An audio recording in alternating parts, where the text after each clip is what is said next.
How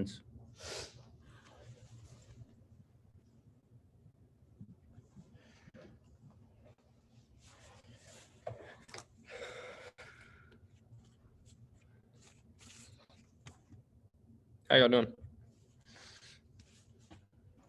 Good, Nick. How are you? Pretty good. I guess we'll start off broad. How's spring ball going? What is this, your fourth one now? You're an early guy, so. Yeah, it was my fourth one. Yeah, it's going good. Beautiful weather recently. It's supposed to rain on Saturday, which kind of stinks, but it's been good. Operations felt good. I feel like I've been hitting kickoffs well. I'm trying to figure out who the kickoff guy is going to be. I feel like I've been hitting them well. But yeah, field goal operation feels good. Jacob snapping well. Murph's holding well. Everything's going great. Excited to be out there and having a spring this time. The kickoff between you and Zach, I take it? It's right now. It's me, Ivan, and Matt Dennis. Murph's coming back from a hamstring injury, so we're kind of easing him back into things. But probably when he comes back, in the fall, then it'll be all of us. Kind of just open competition. What's going to be the difference for you? You were handling kickoffs a couple years ago, and then last year Jack came in to take it over. What's been the transition to going back to being in the running for the kickoff spot? Yeah, my biggest thing is increasing my hang time, because I feel like I had at the start of the season in my sophomore year when I was doing it, I felt like I had decent distance, but my hangs weren't where I wanted to be. We really want to be in like the 3.9s, 4.0s, and mine were in the 3.6, 3.7. So I feel like I've brought them up there, so I just got to be consistent with it throughout the year. That's my biggest thing. I take it this is where we equate kicking with golf. It's just such the minutia of hitting the ball a little bit lower to get it a little higher, but still keeping the distance. That's what goes into that, I take it. Yeah, pretty much. And it's honestly kind of like golf. If you try to swing too hard, you're going to miss hit it. If you just take your swing nice and smooth, then you'll hit a better ball. And I wish I could take that to the golf course too, but I try to kill my golf swings as well. I was going to ask you if you actually play golf. I know you're a fishing guy, but golf isn't as much. No, actually, I'm a huge fishing guy. If it's a beautiful day, I'd love to be on the water. But I actually Jack Crane actually really got me into golf.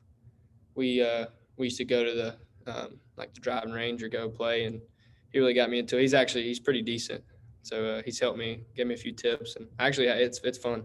I've gotten more into it since I've been here. Hey Nick, will you walk me through mentally how that lines out for you in terms of, as a kicker, and you're so prolific at kicking field goals, is adding kickoff duties, is that like a burden to you, or is it something you covet? Because you usually do one right after the other, and you want to maintain that consistency, kicking those field goals. Is that something you want?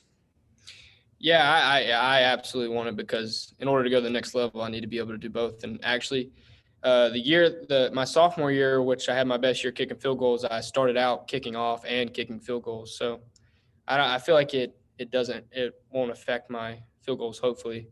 But yeah, it's just something that I've got to be able to do. If I want to take my game to the next level, I've got to be able to do both kickoffs and field goals. Can't just be one.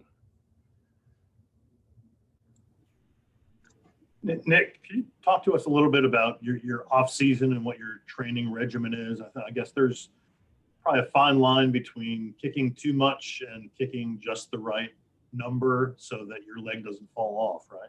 Right. Yeah, exactly. So in the off season, if I'm at home, I'm normally, if I'm kicking, I'm either, if I'm going by myself, I'm doing low amount of reps, focusing on form for both field goal and kickoff. And when I'm at home, I try to get with my kicking coach, Dan Orner, as much as I can. And then when I go with him, it's still form focused, but more reps with him, of course, because the time with him is precious. So try to get as many reps with him as I can. But in the off season, yeah, it's light reps, more focused on the form.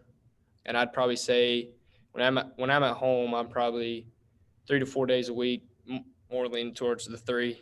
And if it's right after season, and normally right after season, I give myself maybe like a month off of just no kicking at all, to kind of just give my leg a break because it needs it. And then I ease myself back into it, go twice a week, 3 times, 4 times, and just work my way up. Where does weight training fit in, and how? Yeah, so when I'm at home, I live right beside a middle school, Clover Middle School.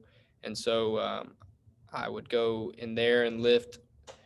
I'd say I should be in there more. My arms are looking a little small, but I'd go in there maybe twice a week. My friend, I'm friends with the principal, and I'd go in there and work out with his son. Me and his son grew up together, so we'd go in there and work out.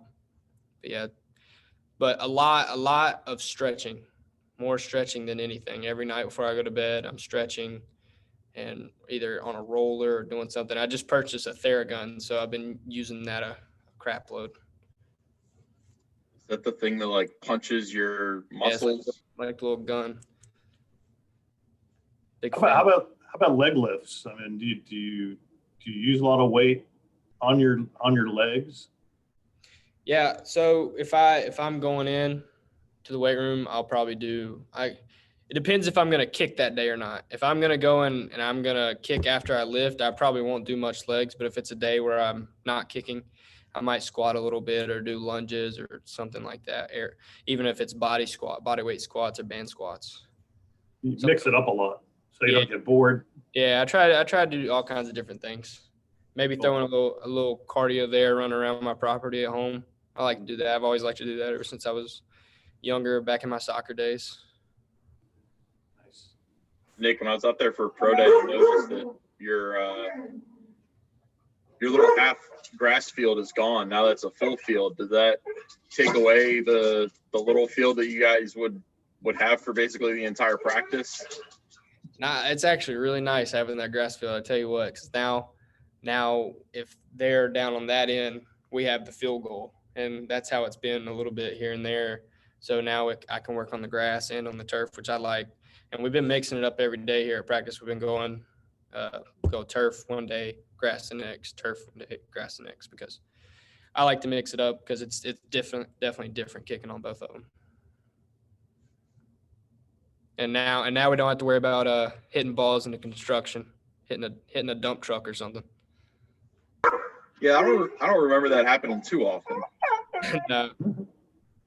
Was that worry about or aim for? Yeah. Let's see what the ball in the back of the dump truck. That may have happened once or twice. Don't tell Clausen. You guys all good with Nick? One more. Nick, I don't think we'd had a chance to talk to you since the Duke's Mayo Bowl. Just how difficult was it to be there on the sidelines and not be on the field for that one? I mean, yeah, I gutted me. That's the first game I've missed since I've been here, so it was definitely tough. I hated that I couldn't be out there, but I was at least glad that I could be there and support the guys, and I was really happy that Jack got a shot to go out there and hit some field goals, so I was really happy for him. But yeah, hate I missed it, but still glad I could be there. Awesome. Thanks, Nick. Thanks, Nick. Thank y'all. And then next we'll have Rondell Bothroyd. Allergies.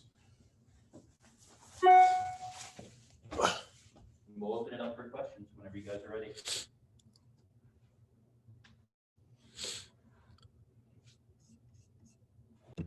Hey, Rondell, how's it going?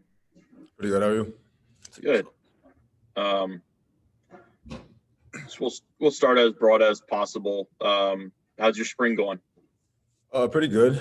Definitely getting my feet back under me after not really having it during the fall, because of ACL injury.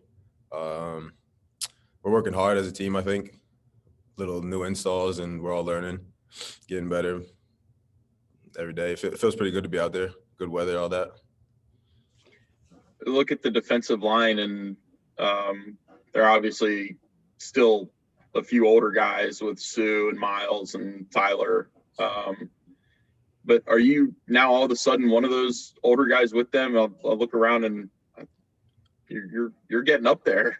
Yeah, it's definitely weird because they obviously got an extra year and all that because of COVID. But yeah, like the transition of becoming an older guy and still having the older guys with you, it's like it's a good feeling and still learning obviously, but trying to take that next step as like a leader and being seen as the older guy.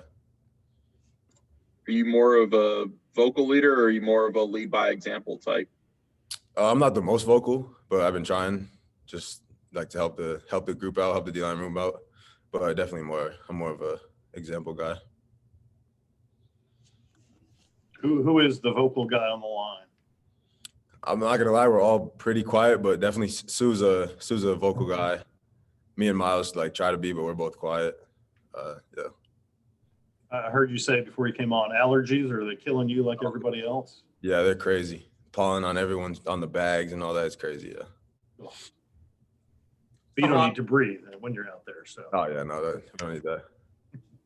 So Rondell, did you make it out to the pro day the other day? Yeah, I was out there. I watched most of it. What were your thoughts on what Boogie did out there? Yeah, he's a freak. It was fun to watch because we talked to him like while he was training. He's just putting in all that work. It's just really cool to see him get a chance to get drafted at a like really high spot and make a lot of money. So Boogie was with Duke Ejiofor for a couple seasons. Yeah. Learned a lot from him. Right. And then, started killing it and is about ready to be drafted. Yeah. You could say, you worked with Boogie for a couple of years.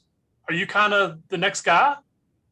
I'm working at it. Yeah. I've been watching a lot of Boogie's film, watching just a bunch of film to get ready and try to not skip a beat in the fall and just keep the same tempo up and do what he did. What are some of the attributes, some of the characteristics you believe that maybe you've learned or picked up from working, alongside of Boogie over the last couple of years? The first thing that comes to mind is definitely like he just went hard every play. Like even if he didn't win a rap or anything, he just went hard every play, and it was cool to see because he's like obviously talented. But then you just go hard, and it adds to like you could just end up making a play or just anything. That's probably the biggest thing that sticks out to me, like playing next to him or watching him on film. Are you now fully an outside guy, or do you still have versatility, and do they want you to move inside a little bit? I'm basically just playing outside, but I can play inside. Like we have a few plays where I'm a 3 tech, but yeah, basically just outside now. Do you feel like that better suits you? Do you feel like you kind of saw that coming in the last year or two? Definitely, because I think I played and most of my life, so it's more comfortable. But I lost a few pounds. Definitely got my feet back under me, so I'm faster. So it's starting to feel better than a 3 tech would, just because I'm not as heavy, and it feels more natural, I guess. What was the biggest hurdle for you coming back from the ACL? Biggest hurdle, probably just like speed. Like you don't really have that twitch that you used to have, and it hurts you mentally because you think you're slow, but it's like you start to get it back, and then you're like, all right, yeah, it was definitely a hurdle I had to overcome. Do you remember the specific play or game or moment when you realized that you did have it, or was it just a gradual thing? I think first 2 spring practices, I felt comfortable. I felt fast, and people noticed it too. I was like, it's crazy because you never thought you were going to get back to where you were, and then you find you see it, and it's pretty fun. We probably talked about it before, if I recall, but maybe not. Wasn't the timing a little bit weird in terms of the comeback from the ACL as well, because you probably didn't have access to all the facilities at Wake Forest as you would have liked? Oh yeah, definitely. The time spent at home quarantine, I think, yeah, it was a little setback because obviously the trainers here are better than what we would be at home. But yeah, I think it slowed it down a little bit. But when I got back, we worked really hard to get that. Rondell, if you would talk a little bit about the acclimation to the South. You're one of the few Northern guys and a fellow New Englander. What's that whole thing been like for you? Like being in the South? Yeah. The weather is definitely a little bit of a change just because it's always it's always hot. Like you don't get that temperature change at night, and that's probably the biggest thing that I noticed. Other than that, probably just the food. Like we don't really have much fast food up north, so like just trying all the different types of food and all that. Like we don't have what is it, Zaxby's and all that. That's like good. What do you like What do I like? that you don't have in Connecticut? That we don't have in Connecticut. Yeah. Probably Cookout's pretty good. Zaxby's not the biggest fast food guy, but yeah, other than that, it's not that big of a difference, just the weather and the food they have down here. Plus, you're on training table. You're not supposed to eat all that stuff anyway, right? Right. Yeah. Rondell, in terms of the defensive line in spring, is there anybody who's kind of standing out that's kind of surprised you? You know, me and Connor aren't able to be out there and see everything as it transpires right now. So what are we missing? You know, who's kind of shining that we would be surprised about? I think everyone's taking a big step, but Justin Williams is like really improved. He's moving all around the field. JD is having a really good spring. Josheen Davis. I think me and Ja'Cory have taken steps from what we were last year and the years before. I really think everyone's just taking a huge step and like just moving around and feeling more comfortable in there. But yeah, I'm sorry, I didn't mean to interrupt, Rondell. My bad. Is it exciting in general to kind of see the potential depth as you head into the 2021 season in your position group and across the field, and realize that the program has probably pretty unique opportunity this season? Yeah, it's fun to see because it's kind of like the twos. We're not going to skip a beat, and like we can just sub whenever. We can throw dudes here and on the left and on the right. People are learning both two positions. It's pretty fun to see. So many people have mentioned Justine to us that we're starting to get the point that we know his nickname is JD. So, what have you seen from him in the last year? Like he comes in last year and gets 5 spring practices, and then he's got to hit the pause button. What's been his growth in the last 7 to 8 months since fall started? He's definitely more confident, I think, now, and he's so fast. So he just goes. Sometimes he just goes and has to like stop sometimes, but he just goes. His motor's fun to watch. He's winning a lot. It's cool to see. So like when he goes, and does that mean that he's going past the quarterback? Like he's just going too fast and going everywhere? Like what do you mean by that? He just plays hard, and sometimes he like will just run into some. It's cool to see, like he'll run into somebody and be like, "Damn, my bad." But then the next play he'll like make a play. It's fun to see because he's a funny kid. Definitely taking big steps. So he at least knows the green jerseys. He can't hit the QBs. I don't know if he's figured that out yet. That's good. Could be colorblind. Maybe, yeah, maybe. Rondell, should Brad Stevens still be the Celtics coach? Yeah, I like him. I haven't watched much basketball this year, but I like him. We'll be fine. We'll be all right. We just gotta get the 8 seed. We'll be all right. Brooklyn's out there. Yeah, no. You're a Celtics fan? I am. So I grew up going to games in the late 60s. Yeah. At Boston Garden. It's gotta be fun. It was much more fun then. Yeah. In my opinion. All right, you guys all good with Rondell? Thanks, Rondell. All right, appreciate it. Thanks, Rondell. Y'all have a good day.